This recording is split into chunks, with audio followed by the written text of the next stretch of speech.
하나님의 말씀 열왕기상 22장입니다. 열왕기상 22장 1절에서부터 12절까지. 열왕기상 22장 1절에서 12절까지 한 절씩 교독하기로 하겠습니다. 하나님의 말씀입니다. 22장 1절. 아람과 이스라엘 사이에 전쟁이 없이 3년을 지냈더라. 셋째 해에 유다의 여호사밧 왕이 이스라엘의 왕에게 내려가매 이스라엘의 왕이 그의 신하들에게 이르되 길르앗 라못은 본래 우리의 것인 줄을 너희가 알지 못하느냐? 우리가 어찌 아람의 왕의 손에서 도로 찾지 아니하고 잠잠히 있으리요 하고 여호사밧에게 이르되 당신은 나와 함께 길르앗 라못으로 가서 싸우시겠느냐? 여호사밧이 이스라엘 왕에게 이르되 나는 당신과 같고 내 백성은 당신의 백성과 같고 내 말들도 당신의 말들과 같으니이다. 여호사밧이 또 이스라엘의 왕에게 이르되 청하건대 먼저 여호와의 말씀이 어떠하신지 물어보소서.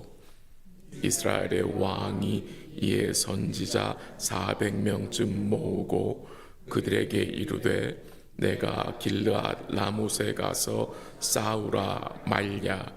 그들이 이르되 올라가소서. 주께서 그 성읍을 왕의 손에 넘기시리이다. 여호사밧이 이르되 이 외에 우리가 물을 만한 여호와의 선지자가 여기 있지 아니하니이까? 이스라엘의 왕이 여호사밧 왕에게 이르되 아직도 이물라의 아들 미가야 한 사람이 있으니 그로 말미암아 여호와께 물을 수 있으나 그는 내게 대하여 길한 일을 예언하지 아니하고 흉한 일만 예언하기로 내가 그를 미워하나이다. 여호사밧이 이르되 왕은 그런 말씀을 마소서. 이스라엘의 왕이 한 내시를 불러 이르되 이물라의 아들 미가를 속히 오게 하라 하니라. 이스라엘의 왕과 유다의 여호사밧 왕이 왕복을 입고 사마리아 성문 어기 광장에서 각기 왕자에 앉아 있고 모든 선지자가 그들의 앞에서 예언을 하고 있는데 그나아나의 아들 시드기야는 자기를 위하여 철로 뿔들을 만들어 가지고 말하되 여호와의 말씀이 왕이 이것들로 아람 사람을 찔러 진멸하리라 하셨다 하고 모든 선지자도 그와 같이 예언하여 이르기를 길르앗 라못으로 올라가 승리를 얻으소서. 여호와께서 그 성읍을 왕의 손에 넘기시리이다 하더라. 아멘. 열왕기상의 마지막 장 22장에 우리가 왔습니다. 3년이 지났을 겁니다. 하나님께서는 막강한 이 아람의 연합군을 이 악한 아합 왕에게 2번씩이나 붙이셨습니다. 하나님이 아합에게 긍휼을 베푸셔서 아합으로 이 아람 왕의 군사들을 이기게 하셨습니다. 아합 왕의 전쟁 전략이 좋았고 그의 군사가 막강해서 이긴 게 아니라 이것은 하나님이 아합 손에 붙이셨기 때문에 이겼던 것입니다. 그 당시 아합이 생포한 이 아람 왕 베나닷을 죽였어야 하는데 아합은 자기 마음대로 하나님이 멸하기로 작정한 베나닷을 어떻게 하죠? 살려줍니다. 그리고 그때 아람 왕 베나닷은 아합에게 무엇을 약속해요? 빼앗았던 성읍들을 다시 돌려줄 것을 약속했지만 3년이 지나도록 이 아람 왕 베나닷은 그 약속을 지키지 않았습니다. 그 일에 대하여 이제 아합 왕, 이 이스라엘의 왕 아합이 분노하여서 어떻게 합니까? 가서 길르앗 라못 땅을 전쟁을 해서 되찾아 올 것을 결심을 합니다. 근데 이 아람의 군대는 여전히 강하여서 이 아합이 어떤 방법을 택합니까? 유다 왕 여호사밧에게 도움을 청합니다.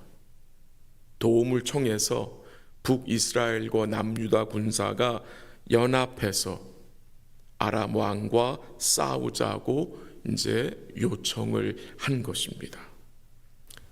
근데 그 일에 대하여서 이 유다 왕 여호사밧은 하나님께 묻지 않고 아합과 함께 하기로 결정을 합니다. 그 일에 대하여서, 그러니까 하나님께 묻지 않고 아합과 함께 하기로 결정한 거에 대해서 선지자 예후가 여호사밧을 책망한 내용이 역대하 19장에 나옵니다. 이 여호사밧이 선한 왕으로 비추어지지만 그에게는 치명적인 죄악들이 있었는데, 그 중에 한 가지가 이 여호사밧 왕은 그의 맏아들 여호람을 아합과 이세벨의 딸인 아달랴에게 결혼을 시켰습니다. 참이 상상이 안 되는 일이죠. 분명히 여호사밧은 이 아합이 어떤 왕인지, 그리고 그의 아내 이세벨이 어떤 여자인지 알고 있었으나 이 여호사밧은 자기의 아들을 이 이세벨의 딸 아달랴와 결혼을 시켜버립니다. 그 결국 어떤 일이 벌어졌습니까? 이 여호사밧 왕의 그 잘못된 선택으로 인해서 남유다는 정말 큰 위기를 겪게 되었는데, 어떤 위기였습니까? 그의 며느리 아달랴가 다윗의 후손들을 거의 끊을 뻔했었습니다. 근데 하나님의 은혜로 끊어지지 않게 됐는데 그런 위기를 당했어요. 왜? 이 여호사밧 왕이 그의 아들을 이 이세벨의 딸과 결혼을 시키는 거, 이 일로 인해서요. 아니, 누구와 결혼하는 것이 얼마나 중요한지 모릅니다. 너무나 중요한 것입니다. 유다 왕 여호사밧은 이 아합에게 이 전쟁에 대해서 주의 말씀이 어떠한지 묻자고 합니다. 이에 아합이 동의해서 400명의 선지자를 불러왔는데, 이 400명 선지자들은 다 거짓 선지자들입니다. 그래서 그들이 와서 무엇을 예언합니까? 아합 왕이 승리할 것이니 올라가소서. 근데 그 400명의 선지자의 말에 이 여호사밧 왕이 만족하지 못해서 무엇을 요구합니까? 혹시 다른 선지자가 없느냐라고 묻습니다. 여기서 이 여호사밧 왕의 또한 좋은 점이 보여지는데, 그것은 전쟁 전에 여호와께 묻자고 했고요. 먼저 거기서 그친 것이 아니라 그는 다시 묻자고 했습니다. 여호와께 먼저 묻는 것이 중요하고 또 다시 묻는 것이 중요합니다. 그러자 아합 왕이 어떻게 합니까? 선지자 하나가 있는데 그 선지자 이름이 미가야라고 하면서 자기는 이 미가야 선지자를 뭐 한다고 합니까? 미워한다고 합니다. 그 이유는 그가 자기에 대하여서 길한 일을 예언하지 않고 흉한 일을 예언하기 때문에 이 아합 왕은 그 미가야를 미워한다고 했습니다. 근데 왜 미가야 선지자가 아합 왕에게 흉한 일을 예언했겠습니까? 그것이 하나님의 말씀이었고 그것을 통해서 아합으로 돌아오게 하기 위해서, 회개케 하기 위하여서 그렇게 예언한 것입니다. 때로는 하나님이 여러분과 저에게도 부담이 되고 불편한 말씀을 들려주실 때가 있습니다. 그때 우리는 어떻게 반응을 해야 합니까?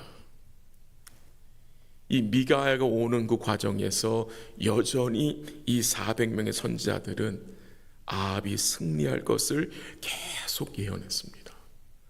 그리고 그들 중에 하나 시드기야라는 자가 어떻게 합니까? 철로 뿔들을 만들어 가지고 와서 이것으로 승리할 거다라고 예언하면서 이 아합 왕과 여호사밧 왕 앞에서 쇼를 했습니다. 결국 선지자 미가야가 아합 왕 앞에 서서 어떤 말씀을 전합니까? 내일 살펴본 내용인데요. 온 이스라엘이 목자 없는 양같이 산에 흩어질 것을 예언했고요. 이스라엘의 모든 장관들이 집으로 돌아갈 것을 예언했어요.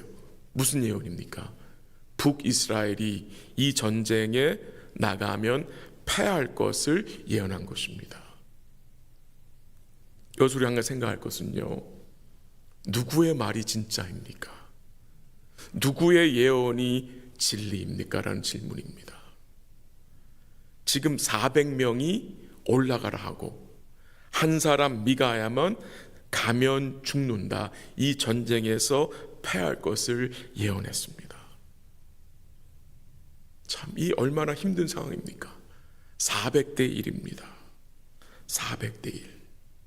400명은 올라가라고 분명히 하나님이 승리하실 거라고 예언을 하고, 이 한 명 미가야만 올라가면 죽을 것을 예언했습니다. 누가 참 선지자인지 그 즉시 분별하는 것은 너무도 어려웠을 것입니다. 전쟁의 결과를 봐야 알 수 있는 거잖아요.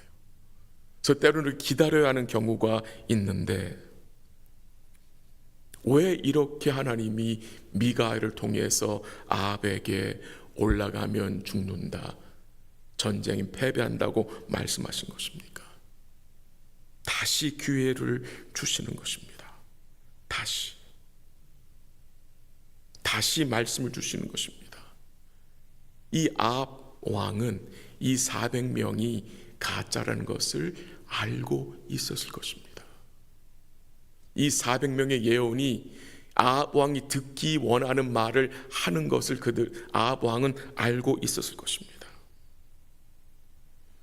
미가야 선지자가 하나님 말씀을 전할 때에 그 옆에 있던 거짓 선지자 시드기야가 미가야의 뺨을 때립니다. 그리고 아합 왕은 이 미가야 선지자를 어떻게 합니까? 옥에 가두고 내가 돌아올 때까지, 전쟁에 나갔다가 돌아올 때까지 그에게 고생의 떡과 고생의 물을 먹이라고 명령합니다. 듣지 않습니다. 이 아합이 어떤 자입니까?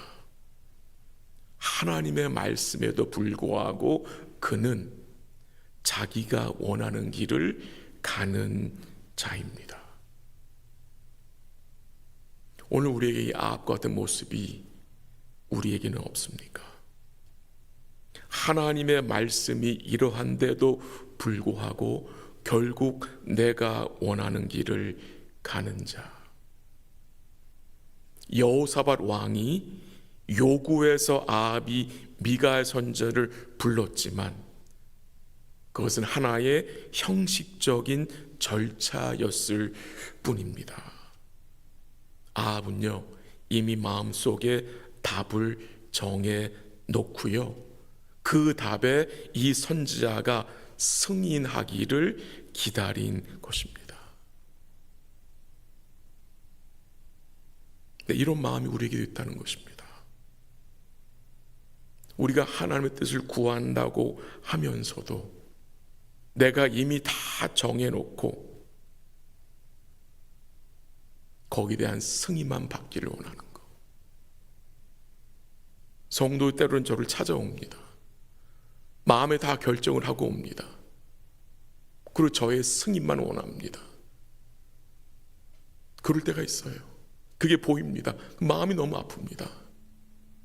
하나님 뜻이 아닌데 그렇게 원하고 있고 그거를 목사인 제가 승인하면 그 성도들이 편하게 그걸 행할 수 있도록 그걸 원하는 거잖아요. 근데 그건 정말 하나님이 원하시는 것이 아닙니다. 말씀을 정리합니다. 왜 아합은 끝까지 하나님 말씀을 듣지 않고 자기가 원하는 길로 갔을까요? 저희는 그 해답을 열왕기상 21장에서 찾을 수 있다고 생각이 됩니다. 우리가 21장은 보지 않았습니다. 거기 어떤 내용이 있습니까? 이 모든 것을 가진 아합 왕은 이 나봇이란 자가 소유한 포도원을 뭐 했습니까? 탐을 냈습니다. 탐을 냈어요. 너무도 탐을 내서 견디지 못했어요. 근데 그 포도원은 하나님이 허락하신 게 아닙니다. 아합에게 허락하지 않은 포도원인데 그래서 어떻게 합니까? 이세벨이 나봇을 죽이고 그 포도원을 빼앗아서 아합에게 줍니다. 뭐가 증거됩니까? 이 아합 왕 마음속에 무엇이 가득한 것입니까? 탐심입니다. 탐심이 우리 마음속에 가득하게 되면 무엇을 듣지 못합니까? 여호와의 말씀을 듣지 못합니다. 그리고 어떻게 됩니까? 결국 내가 원하는 길을 가게 되는 것입니다. 그게 아합의 삶이었습니다. 성경은 탐심을 뭐라고 말합니까? 우상 숭배라고 말하고 있고요. 하나님의 나라를 기업으로 받지 못한다고 했습니다. 우리의 마음을 탐심으로부터 지켜야 주의 말씀을 들을 수 있고 그 말씀을 따라갈 수 있다는 것입니다. 갈라디아서 5장 24절 읽어드립니다. 그리스도 예수의 사람들은 육체와 함께 그 정욕과 탐심을 십자가에 못 박았느니라 라고 했습니다. 이미 못 박았다고 성경은 증거합니다. 이 탐심 우리 속에도 올라올 때가 많잖아요. 못 박은 자들입니다. 그 탐심을 여러분 어떻게 죽일 수 있는 것입니까? 어떻게 억제할 수 있는 것입니까? 답은 딱 하나입니다. 그리스도로 만족할 때에, 그리스도로 만족할 때에 이 탐심이 그치게 되는 것입니다. 오늘도 우리 삶 속에서 주의 은혜를 기뻐하고 그리스도로 만족함으로 우리가 기쁨으로 주의 뜻을 구하고 우리가 들어야 할 주의 말씀을 듣고 행하는 복된 날 되시기를 주의 이름으로 간절히 기도합니다. 한번 같이 기도하겠습니다. 하나님 아버지 감사합니다. 오늘도 말씀을 잠시 살펴보았습니다. 우리의 삶을 돌아봅니다. 아합같이 부족하고 악한 마음이 우리 마음속에 있을 때도 있음을 인정하고 회개합니다. 주께 먼저 묻고 또다시 묻는 믿음을 우리에게 허락하여 주옵소서. 정욕과 탐심을 십자가에 못 박은 자들임을 기억하고 우리 사랑하는 모든 성도들이 주로 만족하고 주가 베푸시는 은혜를 기뻐하는 복된 삶이 되게 하옵소서. 나의 생각보다 나의 원함보다 주님의 생각과 소원을 먼저 구할 수 있는 복된 마음을 주시고 우리가 듣고 순종해야 할 말씀을 들을 수 있도록 성령께서 역사하여 주시옵소서. 오늘 아침에 이양우 집사님이 다시 다리 수술을 하게 됩니다. 주께서 불쌍히 여기시고 집사님의 마음을 붙드시며 두려움과 근심하지 않도록 마음의 평안을 주시고 주께 모든 것을 맡기고 수술에 임할 수 있도록 도와주옵시고, 수술이 잘 맞춰지게 하시고 수술 후에 또한 완쾌하는 과정까지 주의 손에 맡기오니 주께서 도우시고 인도하여 주시고 잘 완쾌돼서 빠른 시일 내에 우리와 함께 주를 예배할 수 있도록 복을 내려 주시옵소서. 오늘도 기도하는 주의 백성들에게 은혜를 베풀어 주옵시고, 기도하는 가운데 주님과 깊은 사귐을 갖게 하시고, 오늘도 주님으로 만족하며 주를 기뻐하는 복된 날 될 수 있도록 인도하여 주시옵소서. 모든 것 주께 감사드리며 예수님의 이름으로 기도합니다. 아멘. 기도하시다가 돌아가시기 바랍니다.